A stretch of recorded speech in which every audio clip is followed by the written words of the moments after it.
ओए तू इधर क्या कर रहा है? पकड़ इसको लेके चलते हैं। चल। कौन लोग हैं ये? मुझे लगता है गवाह करने वाले हैं। इनका पीछा करना पड़ेगा। इसको कहाँ लेके जा रहे हैं?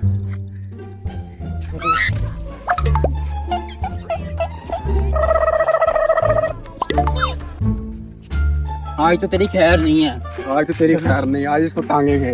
उस तरफ जा रहे हैं, मैं आगे से चला जाता हूँ। तो आने दो, आज मैं इनको बताऊंगा।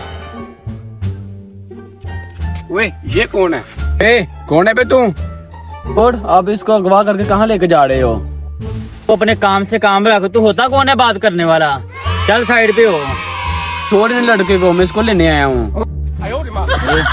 इसको बच्चा ही दे ही देते हैं। हाँ इसको अच्छे तरीके से देते हैं।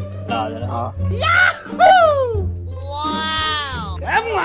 यार मैं तो इन लड़के को छुटाने आया हूँ। यार ये तो हमारा छोटा भाई है, ये स्कूल नहीं था गया, हम इसको इसलिए लेने आए हैं। तू कौन होता है बात करने में? पकड़ो इसको। यार आज तो नेकी महंगी पड़ गई, इसीलिए कहते हैं सोचे समझे बगैर कोई काम नहीं करना चाहिए।